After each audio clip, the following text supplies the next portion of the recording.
as you can see, we're sitting in our GDA. We've got our dashboard in, little front panel in, we've got our motor in, got our guard on. Things are starting to line up. We've got our suspension in, our sump's done. So let's go and have a look at how we achieved all this. We're going to do a little bit of reverse engineering today, so I can explain to you the process which we've done it, because nothing is aftermarket. Everything in this car so far is OEM Ford, not specific to this car, but from different models. As in, we've got a 94 Fairlane front strut assembly and K-frame. We've got our 2014 supercharged motor and 6-speed auto, all into our 1966 GDA Fairlane. So let's have a look at how we've been making this fit so far, and what else we plan to do with it. So let's get into it, guys. Righto guys, first up I better explain to you why we had to modify our engine bay at all to begin with. So what we've got here is a ZC Fairlane front cut. This is the Australian Fairlane XY model, right hand drive, as you can see down in that corner there. If I get me a big fat arm out the way, you'll see where the brake booster, steering column and whatnot went, whereas on our Fairlane that's all over that side. So I bought this to use the firewall to swap into the left hand drive car. When I bought the left hand drive car, this guy, everything was out of there, so I had to start with something. I've since found out that because the intake pipe on the back of the supercharger, I'd have to modify this firewall anyway. So I'm not going to be a jerk and actually cut up a beautiful front cut. These things are very hard to get. It took me nearly 2 years to find this one. I know that sounds ridiculous. I did find others, nowhere near as clean as this. Like, I had another one that I actually chopped up to start to do the conversion, got over it because it was so rusty. But anyway, let's get onto the shock towers. So this is all factory, same engine bay as our other Fairlane, but our mod motor, our Coyote engine mod motors, they're all big. They're too big to actually fit in between these shock towers. So I've done a little bit of a diagram here. How good's my chalk drawing? This dotted line is actually where the engine would sit on each one of the shock towers. So you can see quite a bit had to actually come out. This is the actual line that you need on both sides to clear the said engine for engineering purposes. So the Coyote Miami engine's about 750 millimeters wide. The distance between these two is 650. So it's about another 100 mil that you've got to find in width to take this engine. So if we just went and cut that, that's all well and good, but you'll have no room for your actual spring, which comes down through here to actually work. Like, there's no room. This needs pretty much all that room for your spring and shock absorber to sit. So what do we do about this, guys? Well, what I've done is I've gone to a 94 model EA Falcon. It was actually a Fairlane, a V8 one, so it's got the heavier duty springs and whatnot in it, and we've made that fit into our Fairlane. So how did we do that? Well, let's go and have a look. Guys, here we are with our EA front end that I'd cut out of a, well, EA Falcon. We've also got Rex on hand. What's up, Rex? He's going to tell us absolutely nothing about the situation. Anywho, what we're trying to recreate in the Fairlane is an EA engine bay. So we're going to use the whole strut tower. We're not going to use the chassis rail. We're going to hopefully retain our factory chassis rail. For an engineering point of view, we kind of need to do that. But we're gonna swap the shock tower over. I've spoken to the engineer. He's happy with that. The other thing we're trying to do is gain more room. So if we go here, we're looking at 780 odd millimeters of room is what we require in this bad boy. If we go down to here, we'll have a look at what we've got.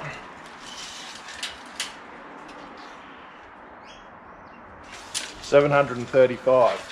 So we actually have to find 50mm from somewhere. I'm hoping that if we have a look up here, we can leave our factory rails in and our heads will sit above the rail. That way our exhaust will actually sit within the rail and we can just log on to those factory headers and come on through. But we're not quite sure yet. But what we do know that has to go is these strut towers completely. So what I'm going to do for now is cut from this line straight up and see how we go for room on both sides.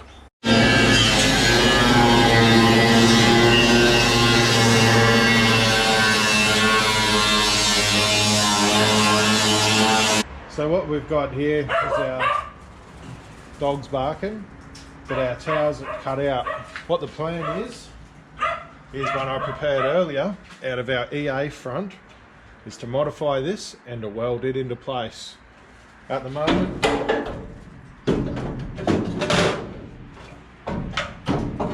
not much chance of that fitting, but we'll get into it and I'll show you where we go from there. So about now, I bet you're saying to yourself, Nige, what are you doing? It's all good to go and cut everything up, but you've got to put it back together. How are you going to find all these measurements to make it work? Well, this is how we found the center of wheel so that we could set up our late model Falcon suspension into the Fairlane. Started off a pretty basic idea, worked rather well. Let's have a look at it. So to get center of wheel, we've got our wheels located in the central position on our steering. I've just gone and done a simple chalk mark here on the bearing cap. This ground's pretty level. Well, it is level. We laid the slab ourselves, so that's why it's so average. We're going to come up here. We've got our little mark. I'm going to bring that over to the edge of the guard where I've marked it, brought it up. That's the center of the guard there. So we're just going to do the same now. Extend it over here with our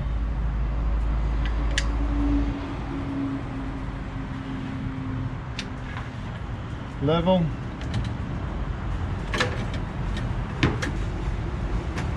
And this is going to give us a pretty rough guesstimate. It could be a couple of mil out, could be spot on, but it's going to be near enough for the bush. I don't think a couple of mil on our center of our guard's going to make any never mind to anything. So here we go. That's nice and level and lined up now. Oh, that's horrendous.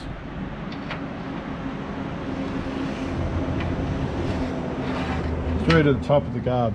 Now we're going to repeat that on the other side, and that'll give us two marks up here on the top of the guard to find the center of our wheel, which we can then, I'll show you in a second. So we've got our lines up on both sides of the car now, and we're very fortunate, as you can see. The cars come in very square, and on both sides it's 580mm from the front of the radiator support panel. So that's what we're now going to transfer over onto our GTA. Okay, we've got a mark on that side of the car. Now we're just going to mark this side, 580mm, like that. This is a straight line straight to the car. So now we can transfer our mark across. By doing that, we can now line up with the center of our hub down here, where it's got to go. Now I know you're saying that the towers lean back. Well, to find where that's got to be, we need to clean up this area down here on both sides and go to fit our EA Falcon shock tower. That runs horizontal in the same position along these horizontal chassis rails. So that should give us how far back our strut leans. So we got Rex helping us out right here at the moment. He's going to do the demonstration for you. What do you reckon, Rex? What are we doing? Good bloody chat, mate, good chat. But now we'll get back to it. I just thought I'd put this level in here to illustrate what the chassis rail is and why this bolt is actually missing half a bubble off center essentially. So that's the width internally of our chassis and our engine bay. Let's pretend this is our chassis rail and this is the front locating bolt on our K-frame. So we've got approximately 80 mil of chassis rail, so it kind of sits in here. It doesn't really cut the mustard. We are going to have to trim, modify this, move that bolt hole inboard, or either step the chassis out to accommodate that factory K-frame bolt on our EA Falcon frame. While I'm here showing you the respective differences between the FG Falcon K-frame, and this is what the Miami motor came on. Very little of it's going to be very much use to me, but that's what it came on. As you can see, it's set up for a rear sump. The sump comes into here, whereas this is set up for a front sump to go into there. The rack is moved forward on this K-frame. It's a rear mount rack on this one, rear mount sway bar, and yeah, disc brake though, which we like, and ABS. I'm told, and I know about as much about electrics as bloody, I don't know, Trump knows about being smart, that we need that for our automatic transmission wheel speed sensor or something like that. Not quite sure, I need to brush up on it. I'm just another bare bum in the shower, I'm not an expert. So that's the main differences. The big one why I didn't want to use this rack too is non-reusable tie rod ends and so forth, and ball joints, and reusable tie rod ends, but the ball joints and that aren't reusable. A lot wider track in our wheel arch, so that would have pumped my wheels well and truly out of the guards, whereas this setup is pretty spot on to factory. Speaking of factory, if we can jump over Rexy boy, this is the setup. Excuse the ball. Hey buddy, you want it? See ya buddy. This is the setup that the Fairlane had factory. It's not a K-frame setup, it's actually just a cross member. So if we sit that, excuse it a little bit. If we sit that over the top of our FG setup, you can see the difference. If we take the center line here and we put it about level with this bolt hole, that's the center of our engine mount. Then you come over to this side, you can see the difference. This was a setup for a 390 big block. This is our Miami Coyote center line. So you can see that we're really trying to put 3 pound of shit in a 1 pound bag. That's why we've got to do so much modification. All right, Rex is back with his ball, so I better get into it. Now I've moved up in the world, I've got to say, lovely pointer. What I have done, as you can see, across here and down to here, is just I've put a couple of chalk lines. That's where I'm going to rip into it with Old Faithful, the 5-inch grinder. And I'm going to cut it out because I know that our engine mounts will come down like this. They're a similar size actually to this 5-inch grinding disc, and they got to sit in there amongst this cross member. This is our K-frame setup, essentially how it's going to sit in the car. Now I'll run you through what I was referring to earlier, why I wanted to leave this in place, this part of the engine mount, and that was to locate it square within the chassis rail. So that's still in place, and we know that these guys, geez, that was good too. Really good today. We know that these bolt holes have to line up over the top of those bolt holes. We also know that to secure it into place, we have these bolt holes that will have to go through the chassis. We'll have to make up our own cross tubes to suit, and also one down through here. So we have to sort them out, where they're going to be located that way with the 2 bolts, and one down through the middle. Once we do that, then we can get rid of this, because the chassis will be located.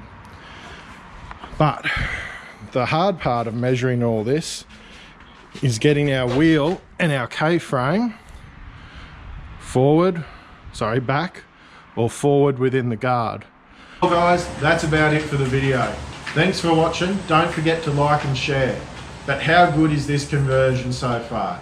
This has got to be the cheapest way to make a Miami or Coyote or even a mod motor fit into your Falcon, Fairlane, even Mustang platform. Everything's forward. If I break down and I need a shock absorber, I can go into my local auto parts store and get one. There's no having to wait for parts. There's no hassle in ordering parts. The disc brakes are just forward. They come off different models. There's nothing hard about them. It's very generic and it works. Big companies spend millions of dollars perfecting these items so they're good and reliable, and they're mass produced and they're cheap. That's what I like about doing it this way compared to going to an aftermarket front end with a local company. I looked into those. Excuse the truck. I looked into those. One was great value for money. I really liked it from a local manufacturer. The other one was nearly double the price. The lady was quite rude. I didn't like their after-sales service that I've had in previous cars. They might work out great for some people. They're not really what I wanted to do. So this has got to be the cheapest way, and we're yet to find out if it's the best. So yeah, keep watching. We're going to keep working on this, but we're going to call it quits for today. And thanks for watching, and we'll keep you posted next week with some more progress. Cheers guys.